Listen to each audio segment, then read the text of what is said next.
Cristiane Rezende, da TV Livro, um Zoom literário, do grupo editorial Escortece. A Escortece edita, imprime e comercializa livros desde 1982. Hoje nós vamos conversar com o poeta Oswaldo Gomes Júnior. O Oswaldo já publicou 2 livros com o selo Escortece, o livro 1852 e Nana. Ambos os livros estão disponíveis à venda pelos sites da livraria Asa Bessa, Livraria do Mercado, pela Amazon, Lojas Americanas, Estante Virtual e Submarino. E em breve, o Oswaldo vai estar lançando também com a Escortece o livro Sombra Absoluta. Olá, Oswaldo, tudo bem com você? É um prazer ter você aqui na TV Livro. Igualmente, prazer em revê-la depois de um longo tempo, né? A pandemia não deixou a gente se aproximar, né? Eu estou aqui em São Paulo e não posso nem fazer uma visita para vocês. E nem sei se vocês estão podendo receber também. Aqui temos que manter agora cada um ficando um pouquinho isolado, né? Seguindo as medidas de segurança. É verdade. Vamos ver se para os próximos livros aí a gente consegue ter esse reencontro presencial novamente, não é? Oswaldo, eu queria que você começasse contando aqui para a gente um pouco sobre você, sobre quem é o Oswaldo Gomes Júnior. Então, eu sou médico dermatologista, sou formado em 1978 pela Faculdade de Ciências Médicas de Santos, fiz a especialidade, tenho um consultório em Santos e estou trabalhando de 1980 até hoje, são 40 anos de consultório, e essa é a minha atividade profissional que predomina, do qual eu fico dia a dia. E a escrita, a poesia, vai nos momentos em que a medicina está um pouquinho, dá um pouco de momento para a poesia. Então, na verdade, o meu ciclo maior é dentro da medicina.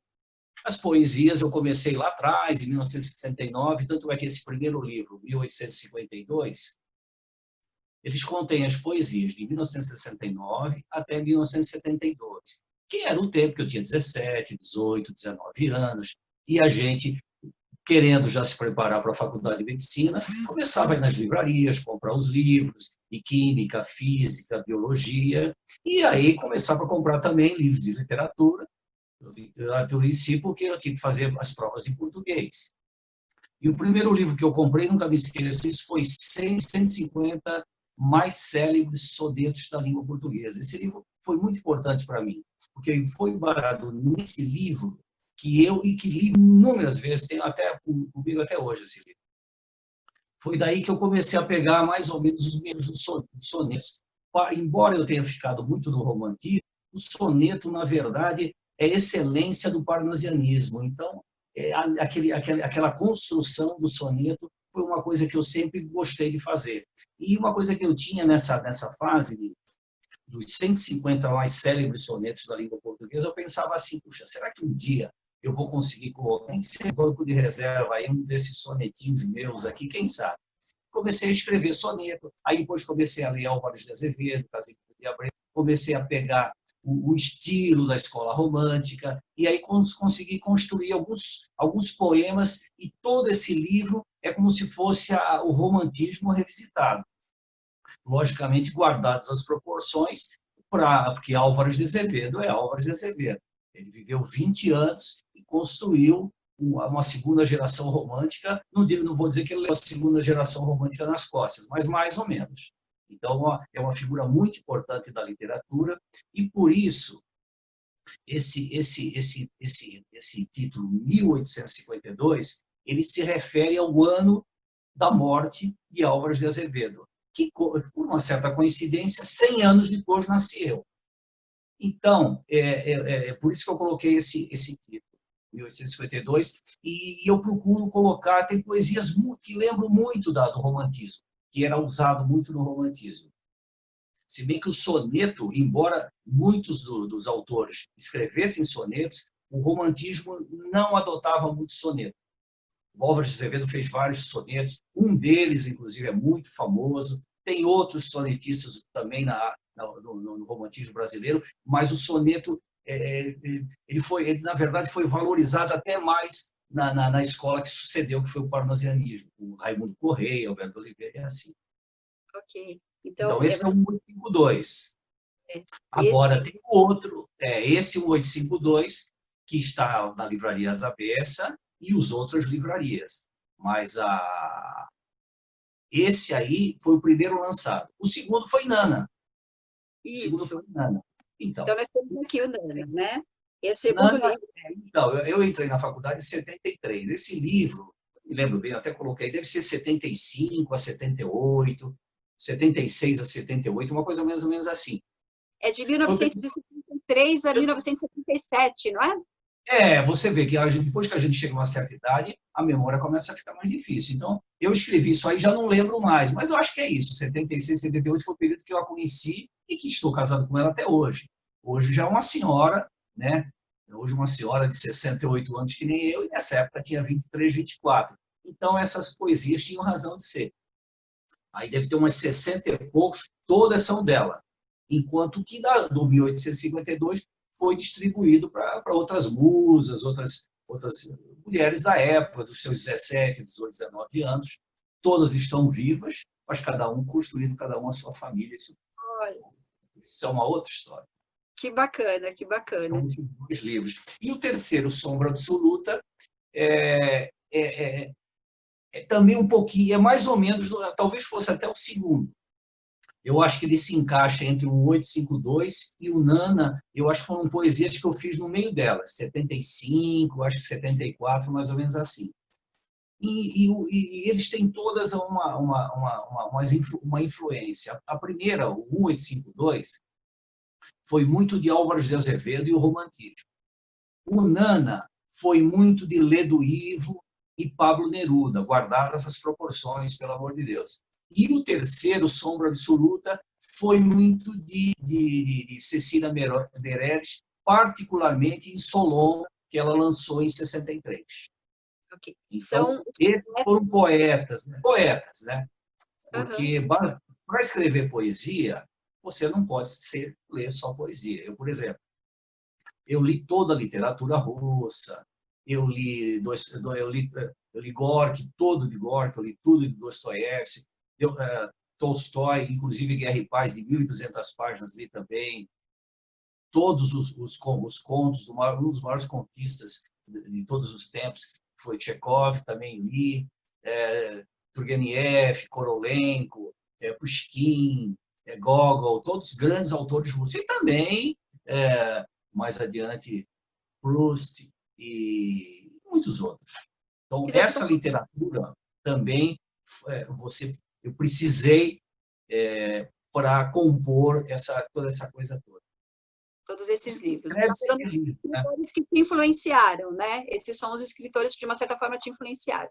E dentre eles, um favorito seu, tanto o poeta quanto de outro gênero, tem algum que se destaca mais? Não, o autor que eu considero, inclusive, considero o maior escritor de todos os tempos, eu considero, na minha opinião, que é Marcel Proust, nos seus 7 livros, né?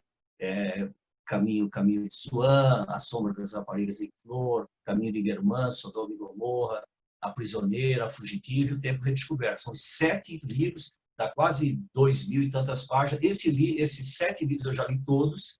Eu já li a segunda vez, todos outra vez. Estou agora salpicando. Às vezes eu pego A Fugitiva, às vezes eu pego A Prisioneira. Então já estou quase na terceira vez. Tanto é que eu estou com muita dificuldade, só mais essa que eu vou te falar, estou com muita dificuldade de ler qualquer outro livro.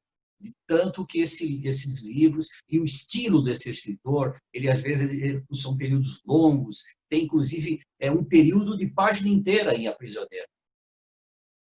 Certo. Você está lançando, em breve você vai lançar o seu terceiro livro pela Scortese, né? Você continua escrevendo poesias, ou essas poesias que você está editando agora são poesias que já estavam guardadas e que agora você está transformando em livro? Conta para a gente como que assim, então é verdade. Esse 1852 e esse Nana são poesias guardadas. Esse Sombra Absoluta também é um livro, são poesias guardadas. Tem um quarto livro que eu mais adiante já vou mandar para vocês, da Scortese, já são poemas mais recentes.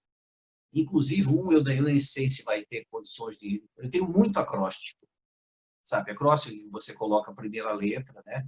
Sim. Dos versos. Pode ser no meio, pode ser no fim, mas geralmente a primeira letra.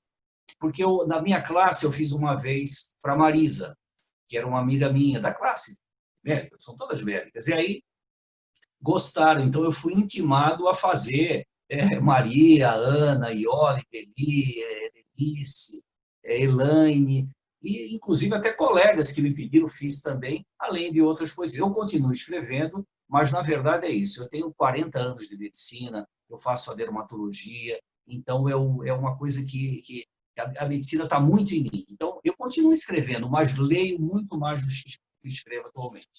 Já não, Ok. não Uma sou... curiosidade.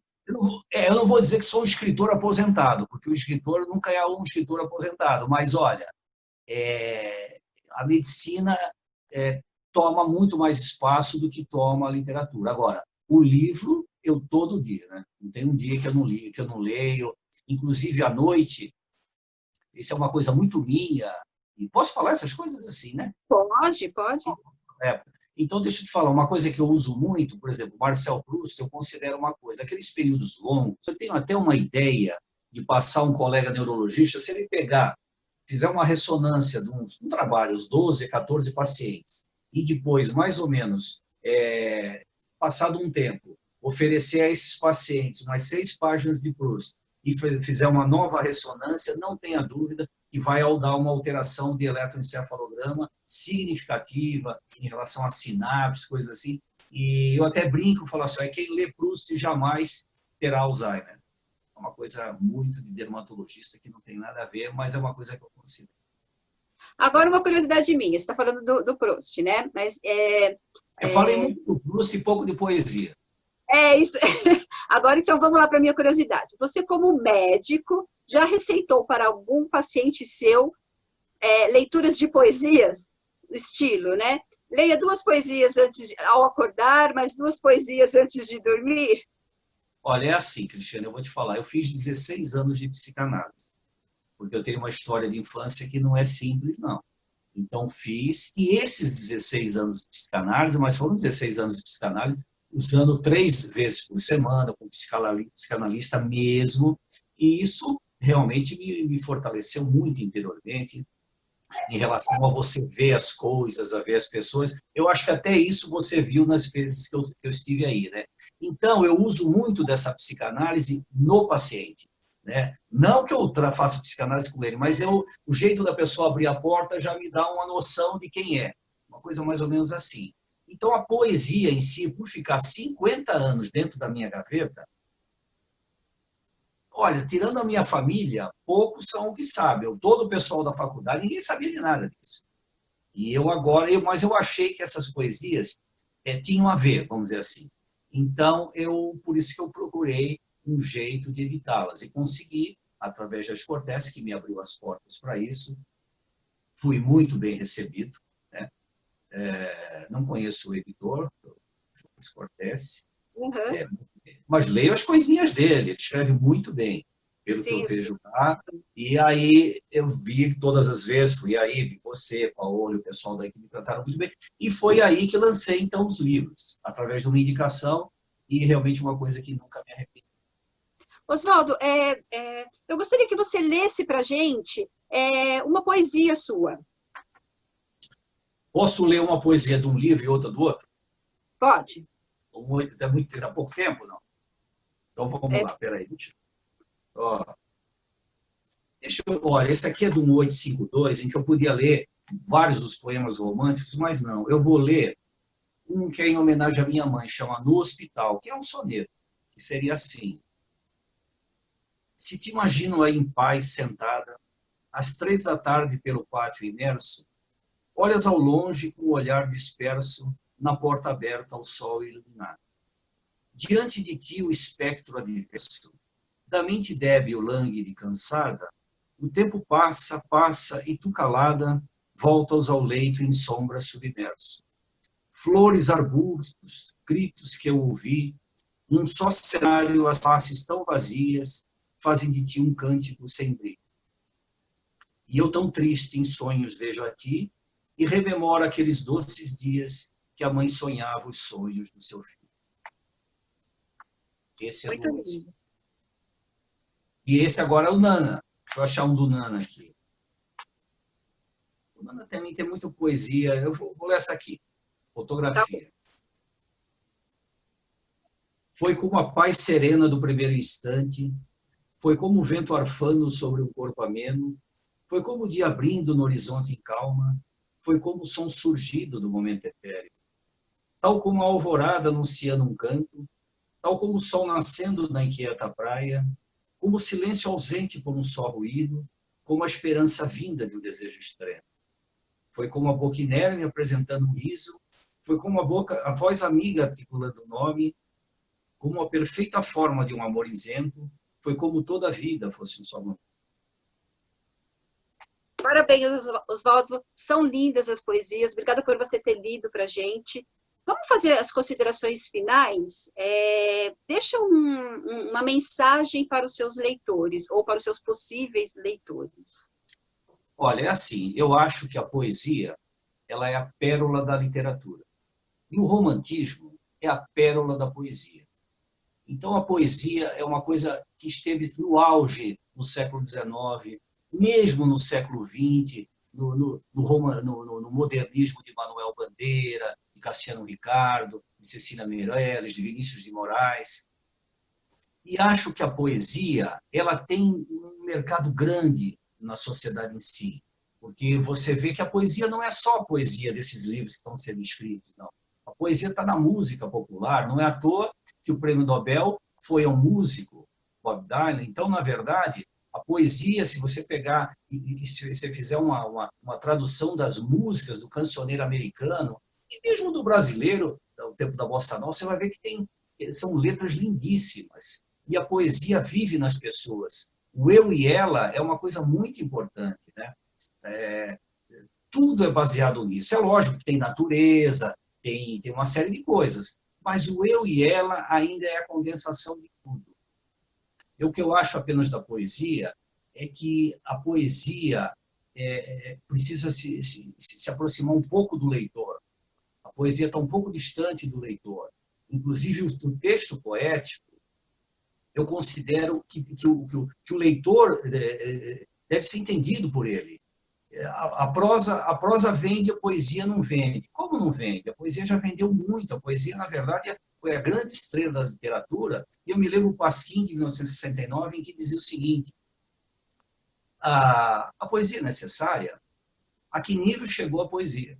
Quer dizer, ao ponto de grandes jornalistas e literatos, como Paulo Francis, Ivan Lessa, Fortuna, Jaguar,